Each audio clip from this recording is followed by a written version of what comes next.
반갑습니다. 이번 시간에는 저번 시간에 중세국어까지 살펴봤었는데요. 이번 시간에는 고대국어를 한번 살펴보도록 하겠습니다. 문법 시간이죠. 자, 시의 구분을 먼저 다시 한번 보시면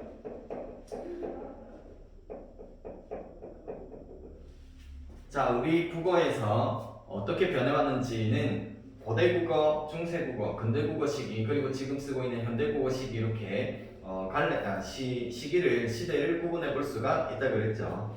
자, 먼저 그 알타이어족이라고 고대국어 밑에 본문 보시면 알타이어족에 속하는 우리말이라고 되어 있습니다. 자, 알타이어족. 자, 알타이어족이 뭘까를 먼저 아셔야겠죠. 알타이라는 것은 지역 이름이에요. 예를 들어서 자, 우리나라가 있고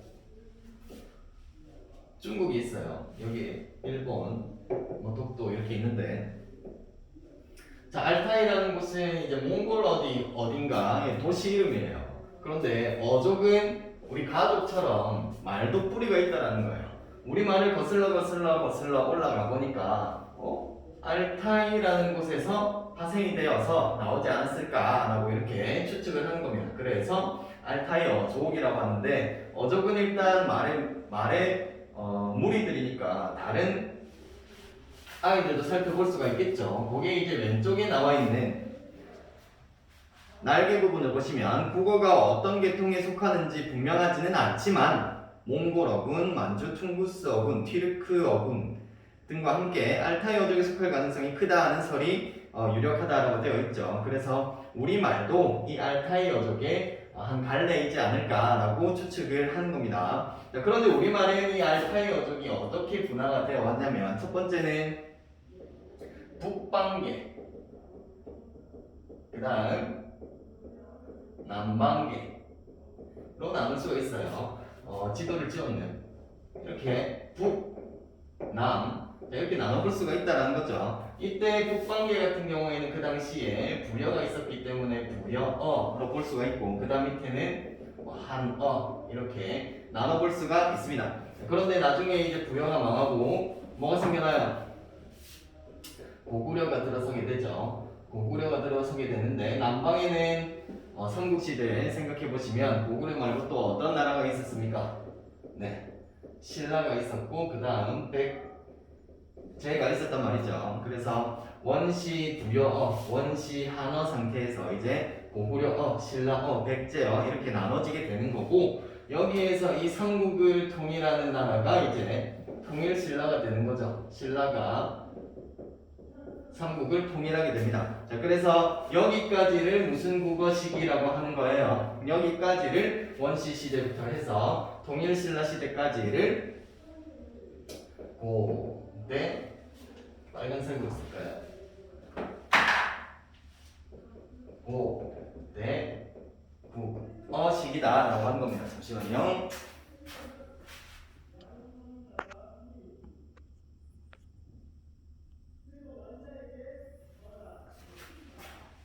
네, 고대국어 시기다라고 하는 겁니다. 자, 그러면 그 다음 시기는 이제 중세국어 시기로 넘어가야 되는데, 중세국어 시기는 시작이 언제라고 봐야 됩니까? 자, 시작은 고려 건국부터 해서, 자,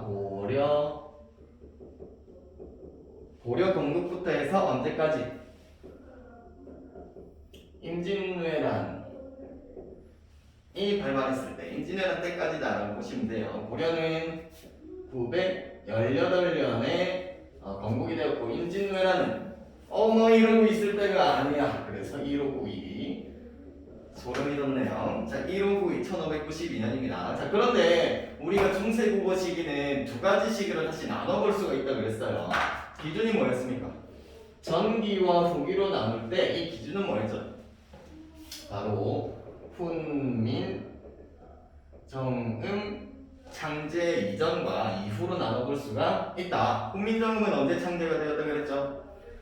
1443년에 훈민정음이 창제가 되었죠. 그래서 훈민정음 창제 이전을 무슨 시기? 전기 중세국어 시기, 그 다음 그 이후는 후기 중세국어 시기, 이렇게 중세국어 시기를 나눠볼 수가 있습니다. 그러니까 여기는 10세기, 이후가 될 것이고요. 후기는 1592년이니까 16세기까지 10세기 같네요. 10세기부터 해서 16세기까지가 중세국어 시기다. 중세국어 시기인데 훈민정음 창제 이전이 전기 중세국어 시기이고 훈민정음 창제 이후가 후기 중세국어 시기다. 이렇게 보시면 되겠습니다. 자, 그 다음은 이제 근대국어 시기로 다시 들어서게 돼요. 자, 근대국어 시기는 임진왜란 이후부터 해가지고 언제까지?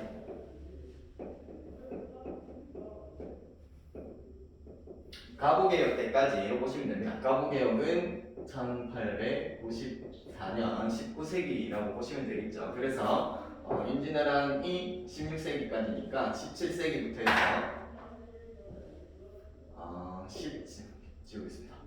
17세기부터 해서 19세기까지는 무슨 국어? 근대 국어 시기.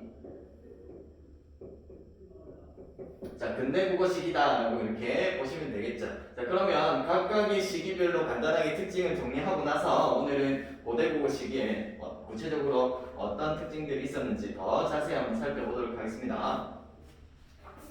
여기는 조금만 찍을게요. 자, 먼저 고대 국어 시기의 특징을 한번 살펴보겠습니다. 고대 국어 시기. 자, 특징. 자, 첫 번째.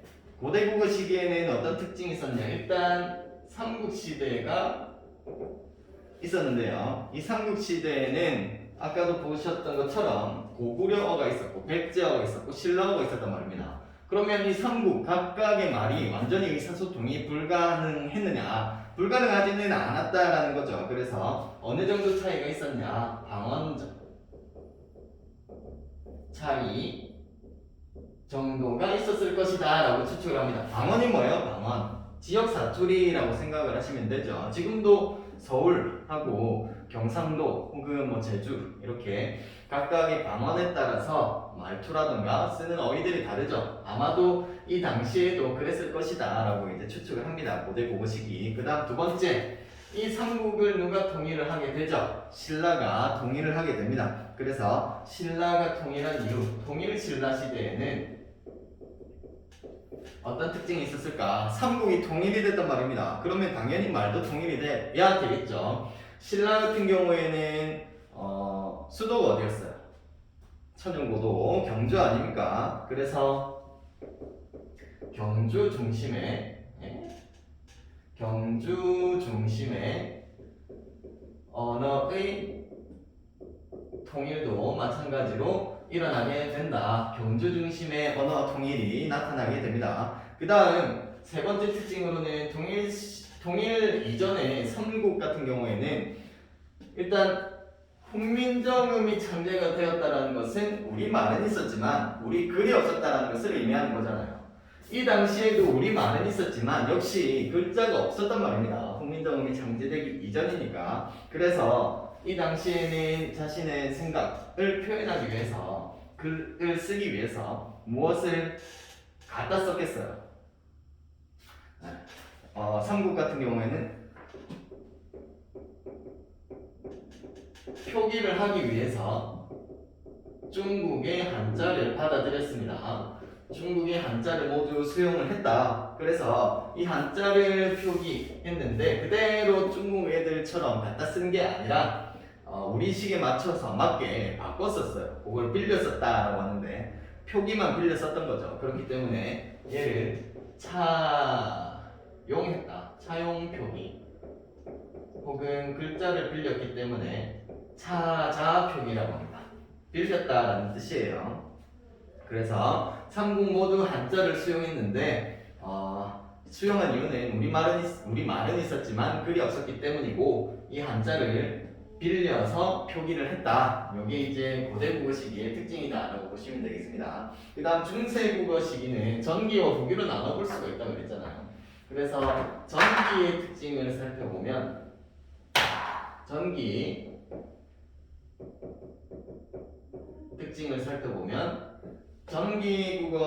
전기 중세 국어 시기에는 첫 번째 고려가 건국을 했단 말입니다. 고려는 수도가 어디였을까요?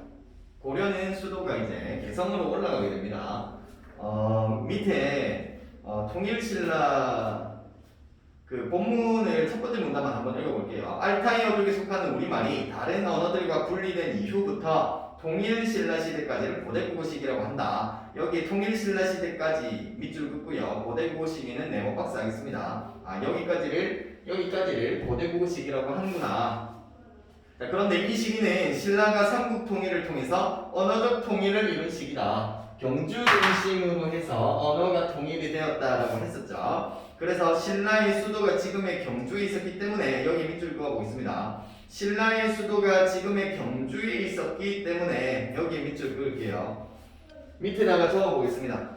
신라의 수도가 바뀌었다라는 것은 수도가 이제 통일이 되었으니까 수도가 하나가 된 거죠. 역사의 변화가 곧 어떻게 된 거예요?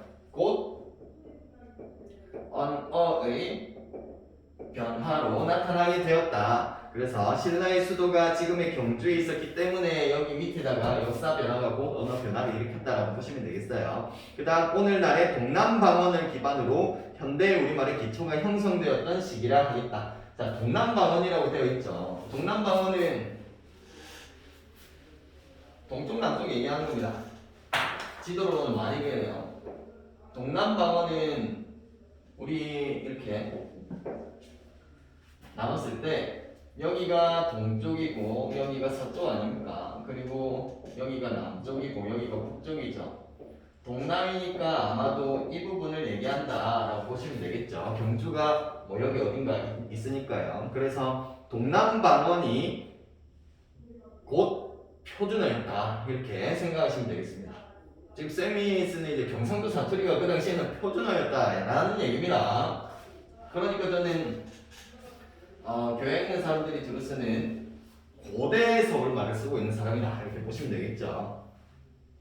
자, 그 다음으로 넘어가서 그래서 동남방언을 기반으로 했다.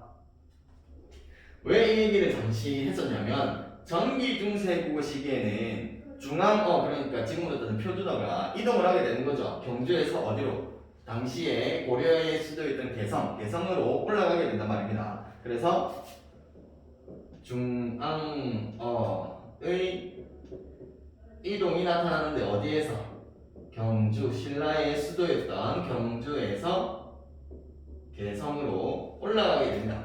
위치가 조금 더 북쪽으로 올라가게 된 거죠. 그렇기 때문에 지도를 또 그려야 될 것 같죠. 지도는 생략하겠습니다.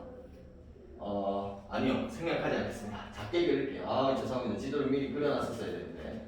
이렇게 북과 남으로 나눴을 때 위쪽에는 이제 고구려까지 이렇게 있었잖아요. 근데 경주가 여기 있었단 말이지. 그러면 여기까지는 당시에 소통하기가 힘들었다. 그런데 경주에서 개성으로 지금 수도가 옮겨졌단 말이에요. 그러면 여기랑 지리적으로 위치가 더 가까워졌죠. 여기와도 가까워졌다고 볼 수가 있는 거고, 그렇기 때문에 중앙어가 이동을 했다는 것이 무엇을 의미하느냐? 언어의 그렇기 때문에 언어의 통일성이 더 높아졌다라고 볼 수가 있는 겁니다. 언어의 통일성이 더 높아졌다. 그 다음에 두 번째 특징으로는 이 고대 국어 시기에는 된소리가 없었어요.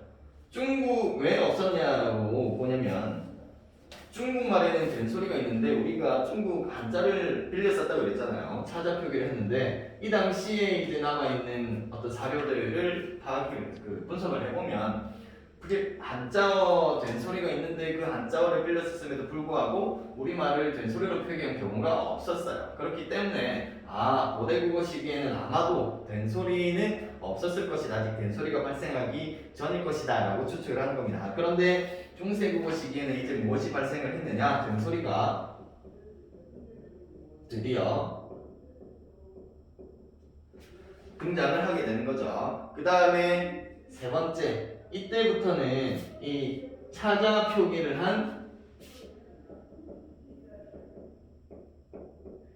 자료를 많이 찾아볼 수가 있게 됩니다. 차자 표기 자료가 많이 찾아볼 수가 있게 돼요. 그 다음 후기 중세 국어의 특징을 한번 보겠습니다. 후기중세 국어 시기는 훈민정음이 창제된 이후니까요.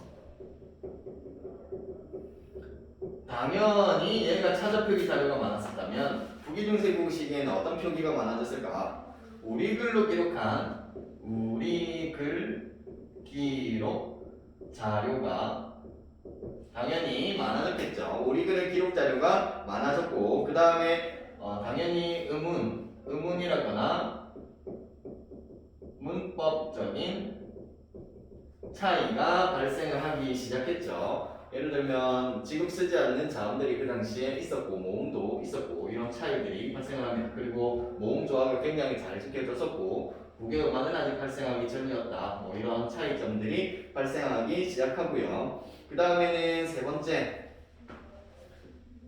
된소리가 등장을 했다고 했는데 이제 표기로 보기에 구체적으로 드러나게 됩니다. 어떤 표기? 병서 표기.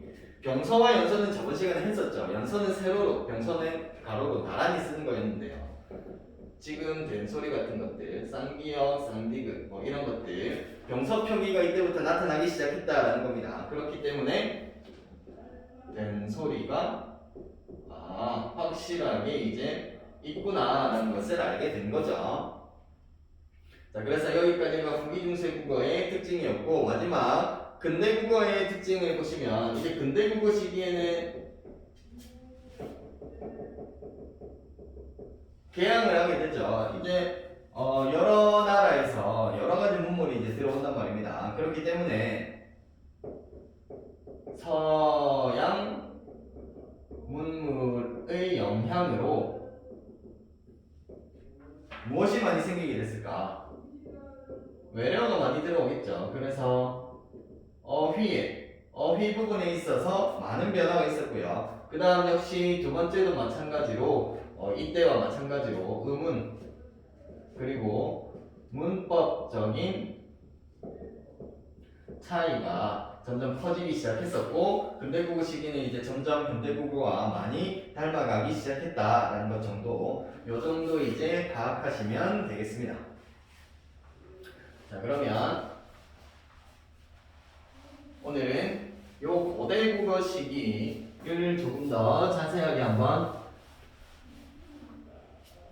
살펴보도록 하겠습니다. 그 전에 이 알타이어족 이렇게 말을 묶는 근거가 있어야 될 거 아닙니까? 그래서 알타이어족으로 묶는 근거를 몇 가지만 적어보겠습니다. 알타이어족은 첫 번째 어순이 비슷하다라는 특징이 있어요. 주어 플러스 목적어 플러스 동사의 구조를 취하고 있다. 한자 같은 경우에는 주어 나오고 그 다음 동사 나오고 목적어가 나오는 경우 이런 어순을 취하고 있는데 영어도 마찬가지죠. 이런 어순을 취하고 있는데 우리말 같은 경우에 알타이어족 같은 경우에는 공통적으로 주어, 목적어, 동사, 서술어 이런 구성을 취하는 것이 특징이다라고 볼 수가 있고요. 그 다음 두 번째 특징으로는 이 알타이어족들을 분석을 해보니까 모음 조화가 공통적으로 드러났었다라는 겁니다. 그 다음 세 번째는 두음 법칙 또 나타나는 공통점이 있고 그 다음 네 번째는 문법적인 성구별이 없다라는 거예요. 문법적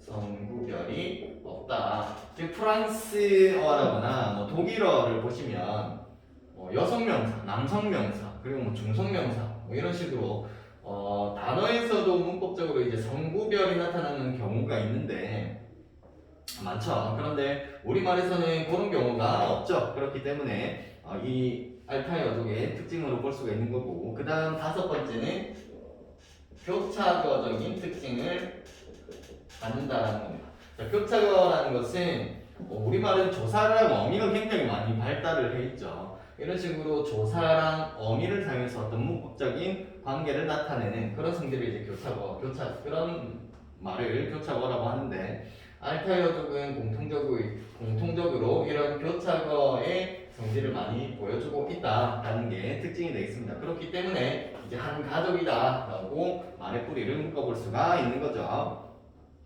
자, 그러면 본문 1페이지에 다시 들어가서 고대국어 시기의 첫 번째 문단을 읽었으니까 넘어가도록 하고요. 두 번째 1번 달려있는 음운부터 한번 보겠습니다. 자, 음은 고대국어 시기의 가장 큰 특징 가운데 하나는 다음 체계의 예사소리 밑줄, 거센소리 밑줄, 예산소리와 거센소리의 대립만 있고 된소리 밑줄, 된소리 계열이 없다 밑줄 긋겠습니다. 된소리 계열이 없다. 아직 예사소리, 거센소리, 된소리를 모르는 분은 없으시겠죠. 예사소리, 거센소리, 된소리, 소리의 세기에 따라서 자음을 분류하는 거죠. 자, 기역, 니은, 디귿 뭐 이런 애들 그득으로 하겠습니다. 그득, 얘네들이 예사소리라면 여기에 소리의 세기를 더해서 크, 트, 프가 되는 거고, 마찬가지로 끄, 뜨, 뿌 뭐 이런 애들 이렇게 소리의 세기에 따라서 예사소리, 거센소리, 된소리를 나눌 수가 있다라는 거죠. 그런데 이 당시에, 그러니까 고대국어 시기는 뭐가 없었던 거예요? 된소리가 없었다라는 겁니다. 그 다음 이는 우리나라의 한자음에 된소리 계열이 거의 없다는 것에서 확인할 수가 있다.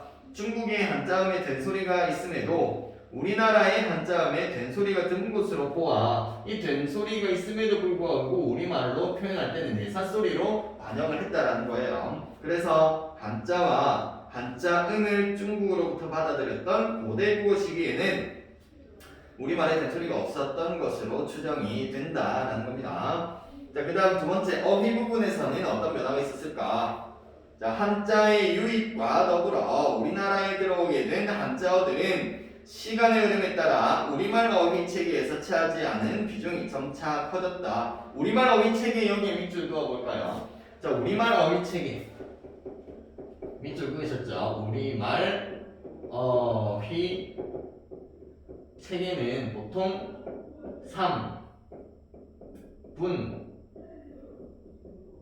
3분 체계라고 표현을 합니다. 3분 3개로 나눠져 있는 거죠. 어떻게? 우리말인 고유어가 있고요. 그 다음 중국에서 들어온 한자어가 있고요. 그 다음은 외국에서 들어온 외래어가 있다. 이렇게 우리말은 3가지 부분으로 나눠볼 수가 있기 때문에 3분 체계다라고 표현을 합니다.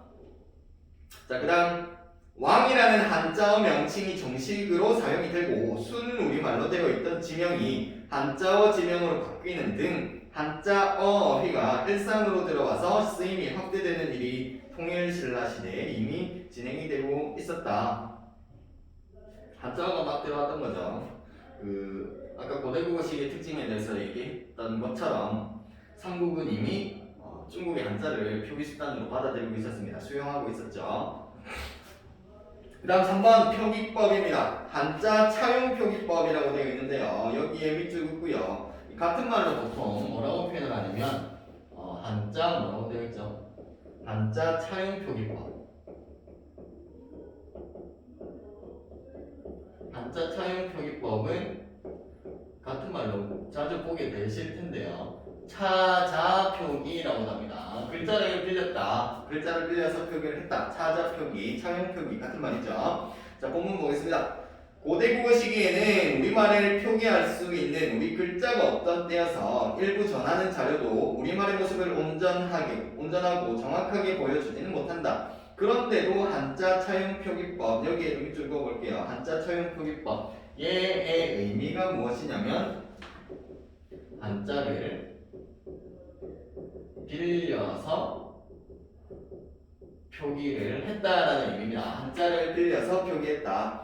그래서 한자 차용표기법을 사용한 자료들은 부분적으로나마 우리말의 옛 모습을 엿볼 수 있게 해주는 귀중한 자료들이다라고 얘기를 하고 있네요. 자, 다음 페이지로 넘어가겠습니다. 2페이지로 넘어가면 첫 번째 이 차자표기, 차용표기의 원리가 먼저 제시가 되어 있어요. 첫 번째는 차용표기법의 원리는 음독 동그라미, 속독 동그라미 하겠습니다. 음독 동그라미, 속독 동그라미. 자, 음독 같은 경우에는 다른 말로 뭐라고 표현을 하냐면 음을 빌렸기 때문에 음차라고 얘기도 하고요. 그 다음 뒤에 나오는 속독 같은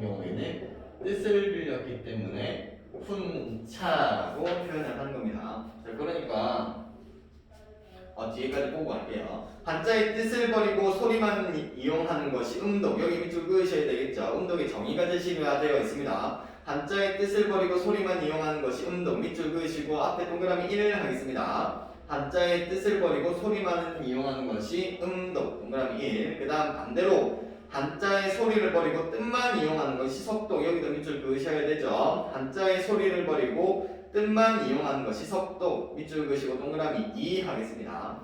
뒤에 얘가 나와 있습니다. 예를 들어서 고자를 뜻과는 상관없이 단순히 고라는 소리를 표현하기 위해 사용하는 것이 음독이고 물수자를 써서 물이라고 읽는다면 그것이 속독이다. 그러니까 여기 나와 있는 고자를 예를 들었을 때 뒤에 나오는 고만 표현하기 위해서 사용하는 것은 음독이다라고 되어 있죠. 앞에 나와 있는 이 고자의 뜻인 고자에서 옛은 그냥 버리는 거예요. 없는 거야. 고자를 위해서. 이게 음이고 뜻이죠. 이 음을 사용하기 위해서 고자를 끌어온 거예요. 이런 거죠. 나는 한글로 쓰겠습니다. 일단 선생이 고가 들어가야 할 자리에 여기 뭘 쓴 거예요? 얘를 썼단 말입니다. 나는 선생이고 그런데 이 뜻은 옛날이라는 뜻을 가지고 있단 말이에요. 그럼 나는 선생이 옛날 이상하잖아요. 무슨 말인지 알겠어요? 그러니까 이 음만 뜻을 전혀 고려하지 않고 음만 갖다 쓴 것이 무엇이다? 음차가 되는 겁니다. 음차. 알겠지? 그래서 나는 선생님이고 이런 부분에서 확인을 할 수가 있는 겁니다. 그 다음 속독 같은 경우에는 반대로 여기 나와 있는 뜻만 사용하게 되는 거죠. 뜻만. 속독은 말 그대로 음은 버리고 뜻만 사용했다. 읽을 때. 그 다음 두 번째 고유명사 표기를 보겠습니다. 두 번째 고유명사 표기. 일단 원리는 두 가지. 이거 반드시 기억해 주셔야 돼요. 이 정확하게 개념을 확인하셔야 됩니다. 음독과 속독 두 가지 원리 두 개만 기억하시면 돼요. 나중에 세 가지 표기법이 나오게 되는데요. 뭐 이두, 구결, 이두, 향찰 이렇게 세 가지 표기 방법이 나오게 되는데 얘네들이 막 음독도 쓰고 속독도 쓰게 됩니다. 왔다 갔다 한다고. 그런데 음독은 한자의 음을 빌렸구나. 속독은 뜻을 빌렸구나. 이렇게 파악하셔야 됩니다. 한 가지 더. 예를 들면 불화자가 있잖아요. 불화자란 말입니다. 여기 이 부분이 음이 되는 거고 여기 이 부분이 뜻이 되는 거죠. 그래서 불이라고 읽게 되면 훈차 속독을 한 것이고 화로 읽게 되면 음차 음독을 하게 되는 것이다. 이렇게 확인하시면 되겠습니다. 자, 그 다음 한자 처형 표기법 2번 고유명사 표기 보겠습니다. 한자 처형 표기법은 한자로 표기하기 어려운 우리말 고유명사 표기에서 시작이 되었다. 우리말 고유명사 표기 밑줄 긋겠습니다. 우리말 고유명사 표기. 우리말 고유명사 표기 이제 중국 애들은 쓰는 말이 없는 거예요. 고유명사 표기는 삼국사기나 삼국유사의 기록에 우리말로 인명, 사람 이름이죠. 그 다음 지명, 지역 이름입니다. 관직명 등을 적기 위해서 한자의 소리나 뜻을 빌려서 표기한 방식이다. 지금 현대에도 예를 들어 볼 수가 있겠죠. 맥도날드 이런 서양 문물 같은 경우에는 중국 애들이 자기네만을 다시 번역을 하게 되죠. 그런 것처럼 우리 고유명사를 표기할 때도 이렇게 한자로 표기하기 어려울 때 한자의 소리나 뜻을 빌려서 표기를 했다. 음차를 하거나 음차를 했다 라는 뜻입니다. 자, 밑에 원문이 나와 있고 현대어로 번역한 내용이 나와 있습니다. 자, 원문은 거칠부 혹은 황종이라고 적혀 있어요. 거칠부 밑에 현대어역을 보시면 똑같죠? 거칠부 혹은 황종이라고 하는데요. 밑에 글을 보겠습니다. 자, 기록에서 거칠부와 황종은 동일 인명에 대한 두 가지 표기이기 때문에 그러니까 같은 사람을 표기만 다르게 하는 거지 부르는 건 어떻게 부르겠어요? 똑같이 하나로 통일해서 불렀을 겁니다. 음으로 부르든 혹은 훈으로 부르든 훈으로 부르든 뜻으로 부르든. 자, 그래서 다시 보시면 동일 인명에 대한 두 가지 표기이기 때문에 표기가 달라도 똑같이 읽어야 한다. 자, 여기에 황종의 황 같은 경우에는 한자의 황종의 황입니다. 황종의 황이라는 한자음이 아니라 여기에 이 황 같은 경우에는 한자는 적지 않을게요. 이 황자라는 게 거칠 황자예요. 그러니까 후는 거치다, 거칠다라는 뜻을 가지고 있는 거고 음은 황자를 가지고 있는 거죠. 그래서 황이라는 한자음이 아니라 거칠이라는 뜻으로 읽으면 그러니까 음독이 아니라 석독이 되겠죠. 즉 음독이 아니라 석독을 하면 거칠부에 거칠과 같은 방식으로 읽게 되는 것이다. 훈차로 읽게 되면 거칠부가 된다. 그러니까 거칠부와 황종은 다르게 적혀 있지만 읽을 때는 똑같이 어떻게 읽었다? 거칠부라고 읽었다라는 얘기입니다. 왜냐하면 고유명사 표기잖아요. 우리말을 이렇게 표현을 하기 위해서 한자를 갖다 쓴 거라고. 아시겠죠? 자, 그 다음에 세 번째 구결, 이두, 향찰 보겠습니다. 자, 구결, 이두, 향찰.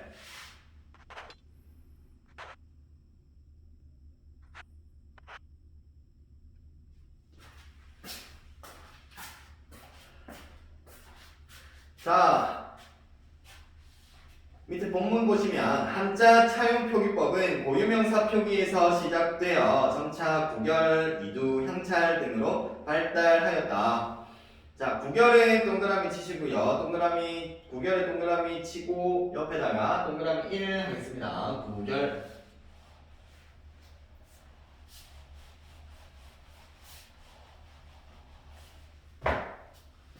자, 1 구결. 한자를 빌려서 어떻게 표기했는가? 자, 구결엔 한문 문장, 여기서부터 밑줄 그을게요. 한문 문장의 문맥을 파악하기 쉽도록 우리말 조사나 어미를 한자로 표기하는 방법, 여기 밑줄 긋겠습니다. 그 다음 두 번째, 이두. 이두 동그라미 치고 마찬가지로 동그라미 2 하겠습니다. 이두. 뒤에 밑줄 그을게요. 단어를 우리말 어순에 맞게 바꾸고 조사나 어미도 한자로 표기하는 방법이다. 자, 이 둘의 차이점은 뭘까? 뒤에 나와 있습니다. 구결의 경우에는 한문에 조사나 어미와 같은 형식 형태소만 더 표기한 것이기 때문에 조사나 어미를 형식 형태소라고 하는 거죠. 구결 글자를 빼면 그대로 한문이 되지만 이두의 경우에는 어순까지 우리말에 맞도록 재배열하였기 때문에 형식 형태소 표기를 빼도 온전한 한문이 되지 않는다는 차이가 있다. 이 둘의 차이는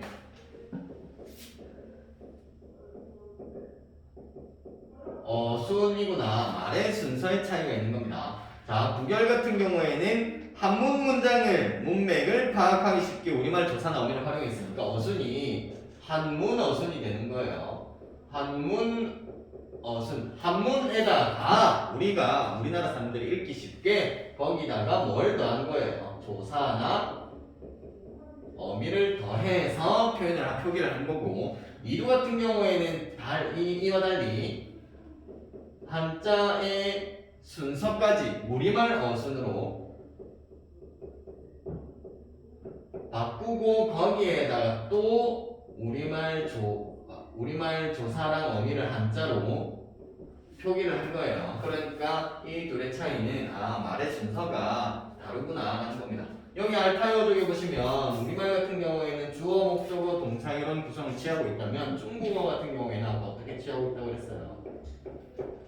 동사가 먼저 나오고 목적어가 나오는 이런 구성을 취하고 있기 때문에 우리가 중국어라든가 영어를 해석하기가 쉽지가 않은 거죠. 말의 순서가 다르기 때문에. 자, 그 다음 넘어가겠습니다. 뒤에 이제 세 번째 향찰 나오는데요. 자, 향찰 역시 향찰 동그라미 치고 위에 동그라미 3 번호 매기겠습니다. 그 뒤에는 이제 밑줄 그을 거예요.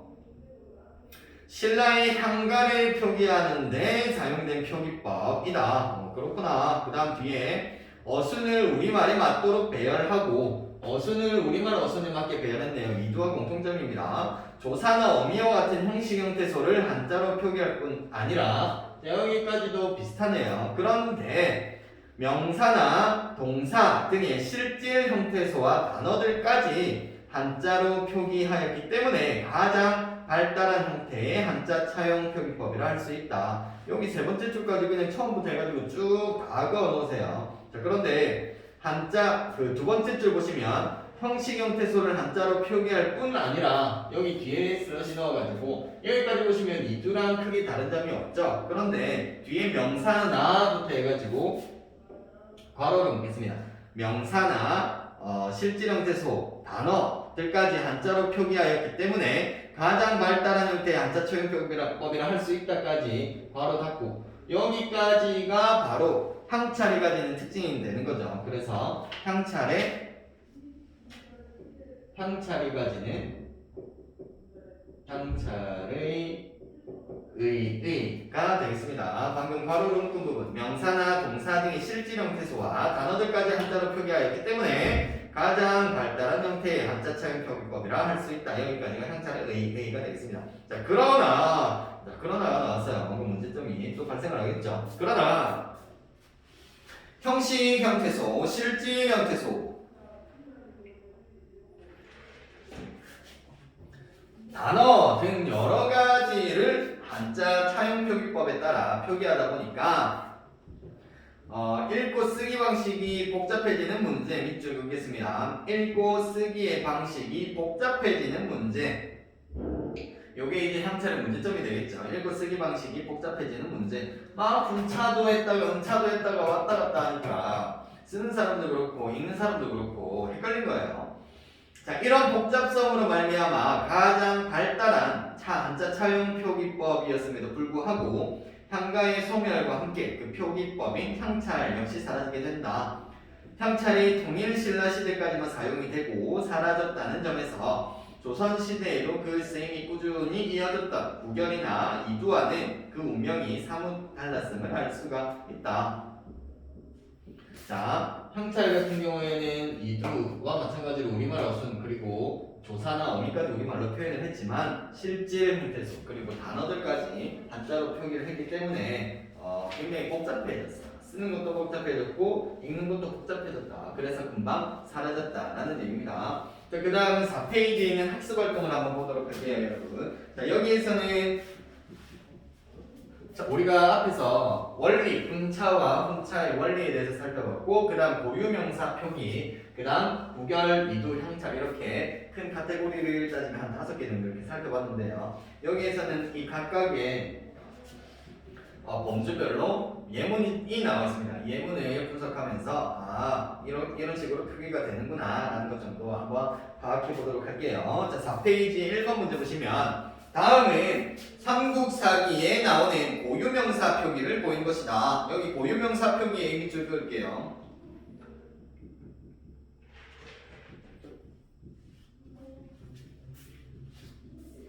고유명사 표기 밑줄 긋고요.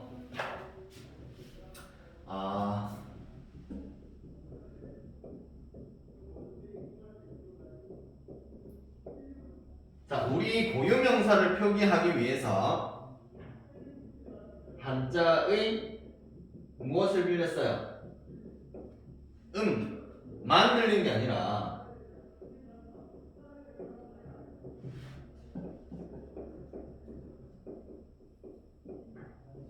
한자의 과 뜻을 빌려서 표기를 했죠. 을 빌리거나 혹은 뜻을 빌리거나 둘 중에 하나 빌려서 썼습니다. 자, 밑에 원문이 나와 있어요. 원문을 읽어보시면 영동군 본 길동군이라고 되어 있습니다. 밑에 현대어로 번역이 되어 있죠. 영동군은 본래 길동군이다. 원래는 길동군이었는데 지금은 어떻다? 영동군이라는 거죠. 여기 원문인 영동군 본 길동군 뒤에 이제 뭐 내용이 생략이 되어 있는데요. 경도광 때에 개명을 했다는 내용이 생략이 되어 있어요. 원래는 길동군이었던 것을 영동군으로 바꾸게 된 거죠. 자, 그런데 1번 문제를 한번 보겠습니다. 이 두 가지의 지명, 영동군과 길동군을 읽을 때 차이가 나는 부분은 어디예요? 자, 영동군이고 길동군이 있단 말이죠. 자, 얘네들의 차이는 어디에서 발생을 하는 거예요? 제일 앞에 있는 이 영자와 길자 때문에 차이가 발생을 하는 거죠. 그런데 2번으로 넘어가가지고 이 영자를 한자에서 찾게 되면 이게 무슨 영자냐면 길 영자입니다. 길. 이 동네가, 이 동구는 그냥 동네라고 생각하시면 돼요. 동네가 이제 긴가 봐요. 그래서 길동군인데 영자를 찾아보니까 이 영자가 이제 길다라는 뜻을 가지고 있단 말이지. 그래서 이번에 빈칸에 들어가야 할 말의 뜻은 길다. 길다라는 뜻을 가지고 있는 거예요. 길 영자. 그래서 3번으로 넘어가서 보시면 영, 한자 영의 소리가 아니라 뜻을 이용하여 이 영동군을 읽고 이를 적어보면 밑에 한자가 적혀있죠. 영동군이라고 적혀있지만 문제가 뭐예요? 뜻을 이용해서 읽어보라고 했으니까 여기에서는 뭐라고 적어야 되는 거예요? 3번. 3번에는 뜻을 이용해서 읽으면 얘를 이용해서 읽으라는 얘기죠. 그러니까 길, 동, 군이 되는 겁니다. 어머, 얘네 둘이 같은 말이네 라는 것을 알 수가 있는 거죠. 자, 그 다음에 4번으로 넘어가겠습니다. 자, 영동군과 길동군이 동일한 지명을 표기했을 가능성에 관하여 말해보자 라고 되어 있는데요. 요거는 뭐 본문이 아니라 위에 보기에 이미 나와있죠. 영동군은 본래 길동군이다. 동일한 지명을 표기했다라고 봐야 됩니다. 그런데 뭐가 문제가 되냐면 자, 길동군 같은 경우에는 여기에 이 길자가 무슨 길자냐면 길하다. 굉장히 긍정적인 그런 분위기 있죠. 길하다. 길할 길자예요. 얘는 음이 뭐예요? 음이 길자지. 그러니까 음차를 사용해서 길동군이라고 읽은 겁니다. 자, 그런데 자, 첫 번째는 길동군을 영동군으로 바꿨으니까 첫 번째는 언제 어떻게 읽었다라는 거예요? 자, 길동군이라고 읽었는데 얘는 음차를 했던 거죠. 음차를 해서 길동군, 길할 길자에 길을 따서 길동군이라고 읽었는데 그 뒤에 개명을 했어요. 개명을 했지만 영동군으로 읽어야 되는 것이 아니라 마찬가지로 영동군이 아니라 얘는 어떻게 읽어야 되는가요? 마찬가지로 얘도 길동군으로 읽어야 된다라는 겁니다. 길동군. 왜? 얘 같은 경우에는 이 한자의 뜻을 빌려다가 표기를 했기 때문에 길동군이다라고 적어야 된다는 겁니다. 네. 그 다음 세 번째. 그런데 나중에는 결과적으로 어떻게 바뀌게 됐냐면 영동군으로 읽히게 되는 거예요. 영동군으로. 요거는 어떻게 이해를 하시면 되냐면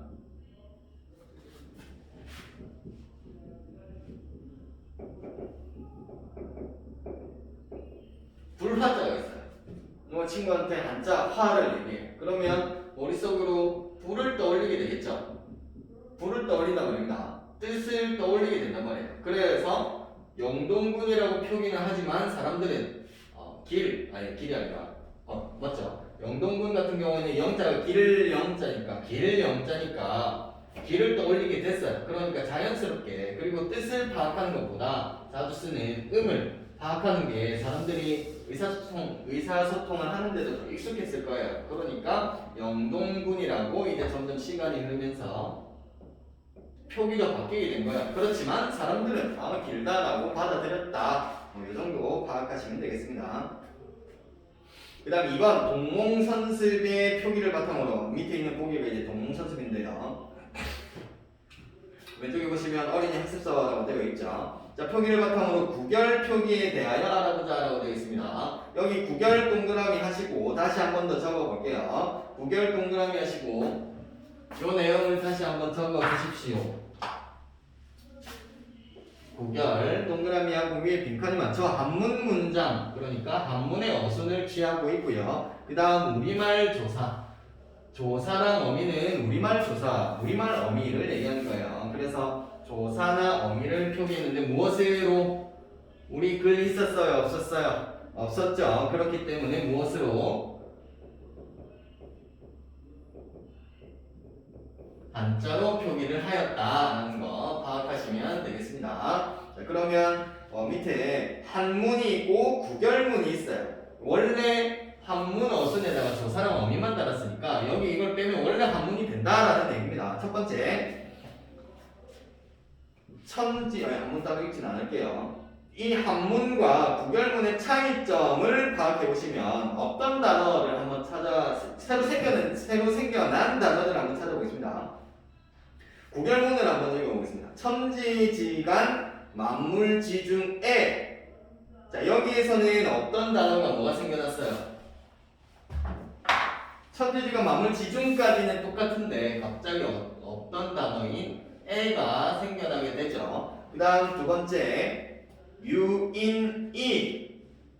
유인 뒤에 갑자기 또 어떤 이가 생겨납니다. 이 한자에 음을 딴 거예요. 그 다음은 최기한이라고 되어 있습니다. 이거 밑에 있는 독법 그리고 현대어역 요거 같이 보면서 할 건데요.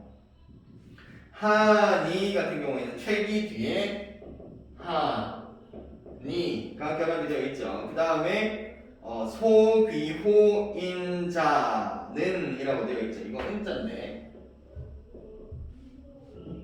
는으로 읽히는 거죠. 그 다음 이기유오륜야라라고 되어 있습니다. 라인데 이건 1번 문제의 정답을 쓴 거예요. 위 구결문의 밑줄 친 부분의 현대어에서 어떻게 번역이 되어 있는가를 찾는 문제였어요. 1번 문제. 그래서 천지지간 만물지중애 그 다음 유인이 다시 천지지간 만물지중애 같은 경우에는 밑에 현대어역으로 하늘과 땅 사이의 모든 것 중 애라고 되어 있죠. 그래서 애가 되는 거고 그 뒤에 유인이 같은 경우에는 오직 사람이라고 되어 있죠. 그래서 이가 되어 있는 것이고 그 다음 최귀한이 여기서는 가장 귀한이인데요. 여기서는 하와 니자가 쓰였어요. 그런데 여기 위 같은 경우에는 하다. 원래 한자의 음은 위입니다. 그런데 얘 같은 경우에는 특이하게 뭘 쓴 거예요? 하다에 훈을 따서 훈차를 하고 있는 거죠. 훈차. 나머지는 다 음차라고 보시면 됩니다. 자, 그 다음 소귀호인야 아니다. 소귀호인자은으로 되어 있죠. 그래서 소귀호인자는 사람이 귀한 것은 여기에서는 현대어 풀이 보시면 사람이 귀한 것은이라고 되어 있어서 이 추가가 된 거고 그 다음 마지막 이기유오륜야라 오륜이 있기 때문이다 라고 되어 있습니다. 여기에서는 야 마지막에 종결 다가 쓰이고 있으니까 순서대로 1번의 빈칸을 이렇게 채워보시면 되겠습니다. 그 다음 2번으로 넘어가서 동몽선습은 다시 이 문제 같은 경우에는 구별의 특징을 묻는 문제였죠. 그래서 한문에다가 그냥 뭐만 추가한 거예요. 우리말의 조사나 어미만 추가했는데 무엇으로? 한자로 표기를 했다라는 얘기입니다. 그 이유는 2번에 나타나 있어요. 자, 2번 문제에서 동몽선습은 한문을 처음 배우는 어린이들의 교재를 지은 책이다. 한문에 구별로 표기한 이유가 무엇일지 추측하여 말해보자. 자, 요거는 정답을 제가 간단하게 적어드리겠습니다. 자, 한문은 조사라거나 어미가 우리나라에 비해서 발달을 하지 않았습니다. 자, 그래서 한자의 뜻을 알아도 이해를 하지 못하는 경우가 많이 발생을 한 거예요. 이해가 어렵다. 한문은 조사랑 어미가 우리나라에 비해서 발달하지 않아가지고 한자의 뜻을 알아도 이해한 문장, 한문을 이해하기에 어려움이 있었다는 거예요. 그래서 우리말의 문법적인 관계를 나타내주는 애들이 뭐가 있습니까? 조사랑 어미 있죠. 그래서 문법적인 관계를 표시하는 조사나 어미를 달았던 거예요. 다음 문법적인 관계를 표시하는 조사나 어미를 달았다. 요게 이제 구별 표기에 대한 설명이었습니다. 자, 그 다음엔 5페이지에 있는 3번 문제 보겠습니다. 다음은 초기 이두의 모습을 보여주는 임신서기석의 일부이다. 아래 활동으로 이두 동그라미 이두 표기에 관해 탐구해보자 라고 되어 있죠. 여기 이두는 역시 여기 있는 내용을 다시 한번 적어 두십시오. 이두 동그라미하고 밑에 빈칸에다가 우리말 어순이지만 조사와 아니죠. 우리말 어순으로 바꾸고 거기에다가 조사, 어비까지 추가했다. 그런데 무엇으로 역시 마찬가지로 무엇으로 표기를 한 거예요? 우리 글이 없었으니까 한자로 표기를 했다라는 겁니다. 자, 밑에 한번 보시면 일단 한 임신서기석이 적혀 있는 이 한자로 된 내용을 먼저 한번 읽어보겠습니다. 임신년 6월 16일 이인병석이 천전서 금자 3년 이후 충도집지 과실기서 약차사실 천대죄 득서 요거를 끊어가지고 밑에 있는 현대어역과 맞추어서 한번 분석을 해볼게요. 자, 임신년 6월 16일 이 밑에 나와 있는 것처럼 그대로 임신년 6월 16일에 이인병석이 이것은 두 사람이 함께 맹세하여 기록한다. 천전후 아니죠. 천전서 하늘 앞에 맹세한다. 그 다음 금자 3년 이후 지금으로부터 여기 금자 밑줄 그어져 있죠. 지금으로부터 3년 이후에 충도집지 충도를 지켜 지니고 과실기서 과실이 없기를 맹세한다. 약차사실 만일 이 일을 어기면 천대죄득서 천대죄득서 하늘에 큰 죄를 얻을 것이라고 맹세한다. 자, 이두 같은 경우에는 구별하고 차이점이 뭐라고 그랬어요? 어순이 한문 어순에서 우리말 어순으로 바뀌었다라는 거죠. 그래서 1번 문제를 한번 보시면 다음은 밑줄 친 부분을 한문의 어순대로 고친 것이다. 이를 보고 이두 표기와 한문의 차이점을 말해보자 라고 했습니다. 우리 알파이어족 같은 경우에는 주어, 목적어, 스스로 동사의 어순을 가지고 있다면 한자는 그 반대가 아니라 이런 주어, 스스로 혹은 동사, 다음 목적어가 제시가 되는 이런 어순을 가지고 있죠. 자, 그래서 밑줄이 두 가지 부분에 그어져 있었는데요. 지금으로부터와 큰 죄를 얻을 것이라고 이 두 부분에 밑줄이 그어져 있었는데 임신서기석의 어순 같은 경우에는 이두 표기니까 우리말 어순을 그대로 따르고 있다라고 봐야 되겠죠. 그래서 여기에 있는 금 같은 경우에는 이제금, 이제금 혹은 오늘 이 정도 의미를 가지고 있는 거예요. 지금, 오늘, 이제. 그래서 뒤에 자 같은 경우에는 뭐뭐로부터라는 조사, 어조사의 의미를 가지고 있기 때문에 지금으로부터라는 의미가 되는 거죠. 그런데 얘를 원래 한문의 어순으로 바꾸게 되면 자금 이 원래 한문의 어순이라는 거죠. 그러니까 여기에서는 우리말 어순으로 표기를 했구나라는 것을 파악하시면 됩니다.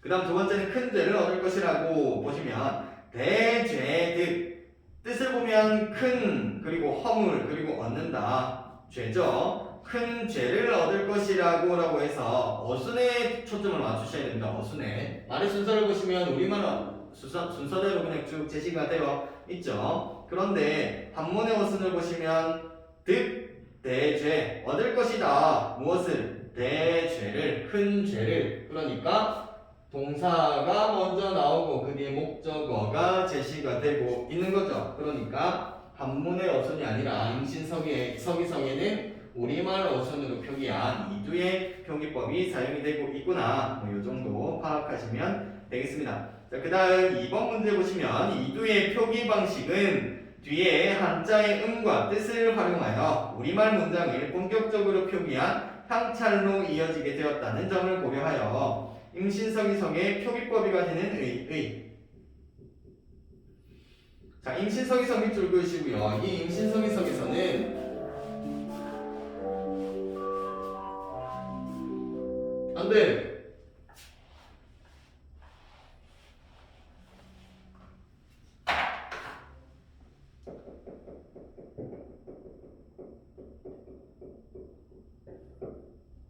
임신서기석 같은 경우에는 무엇이 나타나느냐? 초기 이두의 모습이 나타납니다. 구결과 이두 같은 경우에는 조선시대에도 쭉 계속 명맥을 이어갔었다고 그랬잖아요. 그래서 임신서기석 같은 경우에는 초기 이두의 모습이 나타났는데 여기에서는 의라고 하면 어순이 구결을 지어 중국 한자의 한문의 어순에서 우리말 어순을 따르게 되는 거죠. 그래서 우리말 어순을 나타내고 있는 이두의 가장 초창기 모습이에요. 가장 이른 얘를 보여주는 게 바로 이 임신서기석이기 때문에 의를 가진다. 처음이 있어야 중간도 있고 끝이 있는 것처럼 얘가 이제 초창기 모습을 나타내고 있기 때문에 뒤에 이두가 더 발전할 수가 있었다. 그런 것들이 이제 의가 된다라고 보시면 되겠죠. 그 다음 마지막 4번입니다. 다음 도솔가의 표기를 바탕으로 향찰 표기에 대하여 알아보자. 밑에 월명사의 도솔가, 향가인데요. 일부가 실려 있습니다. 보겠습니다. 자, 한자를 먼저 보시면 금일차의 산화창량이라고 되어 있고 원문이 금일차의 산화창량이라고 되어 있고 해독은 오늘 이의 산화불러라고 되어 있습니다. 산화를 부르다 노래를 부르는 거예요. 창 노래 판소리 안 할 때 이제 노래 부르는 걸 창이라고 하잖아요. 자 여기서는 산화를 불렀다라고 했으니까 산화는 이제 산화가라는 노래 정도로 해석하시면 되겠습니다. 자 밑에 1번 다음 향찰 표기의 해독을 찾아보고 이 표기가 음독 표기인지 석독 표기인지를 한번 구별해보자라고 되어 있습니다. 자, 음독 표기 같은 경우에는 한자의 음을 그 다음 석독 표기 같은 경우에는 한자의 뜻을 따서 표기를 했다라고 봐야 되는데 향찰 표기 보시면 첫 부분에 금일이 되어 있죠. 금일 같은 경우에는 해독을 보면 오늘이라고 되어 있습니다. 그래서 얘는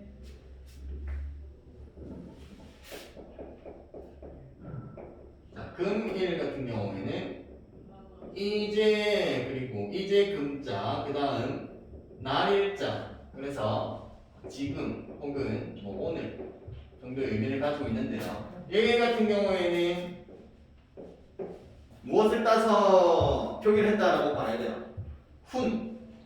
뜻을 따서 표기를 했다라고 보셔야 됩니다. 그렇기 때문에 표기는 석독이 적절하겠고요. 해독 같은 경우에는 오날이라고 적혀 있는 거죠. 그 다음에 두 번째 이의. 자 위에 원문을 보시면 세 번째 네 번째 있죠. 세 번째 네 번째 이하고 의가 있는데 이것은 원래 한자 표기는 차, 음은 차고요. 그 다음에 얘는 훈이 조사입니다. 조사.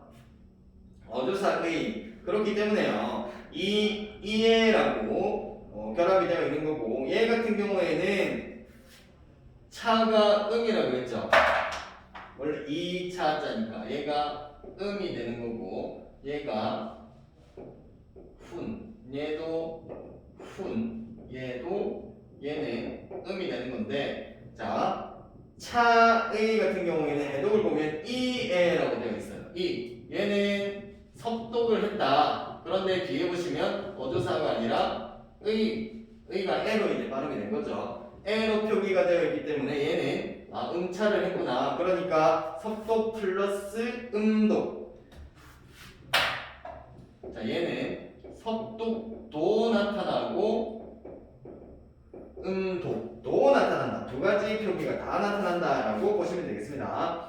자 마지막 2번 구결이나 이두와 비교할 때 향찰은 실질 형태에서도 한자 차용 표기를 사용했다는 점이 특징이었어요. 향찰.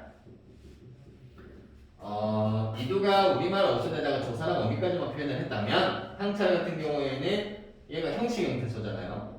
형식 형태소에 플러스 실질 형태소 그리고 단어들까지 한자로 다 표기를 했다는 거예요. 이게 향찰의 가장 특징이다. 위 자리에서 실질 형태소의 예를 찾아서 적어보면 어떤 것들이 있냐면 첫 번째 한글로 듣겠습니다. 자, 금일이 있고 그 다음 오날이죠.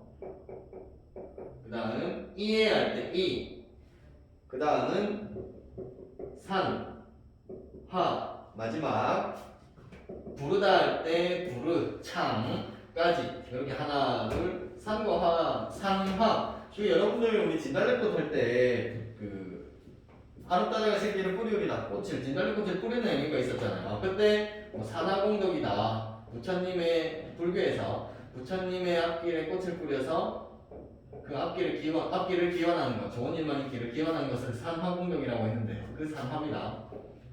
꽃을 뿌리는 거죠. 그래서 이걸 하나의 단어로 보셔도 되고 따로따로 뿌리다, 꽃 이렇게 나눠 볼 수도 있습니다. 그래서 하나, 둘, 셋, 넷, 작게는 4개, 크게는 5개, 실질의 형태에서 이렇게 분석할 수가 있겠다. 자, 여기까지 본문 살펴보고 뒤에 있는 근대 국어는 다음 주에 문법 시간에 살펴보도록 하겠습니다. 자, 그러면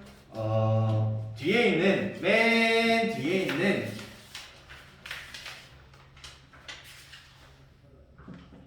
중단원 정리 뒤에 붙어 있는 빈칸 자료가 있어요. 빈칸 자료에 있는 근대 국어식 아니죠. 고대 국어 시기에 빈칸을 다 채우시고 인증을 받으신 다음에 담당 선생님께 인증을 하면 정답지를 배부하도록 하겠습니다. 여기까지 할게요.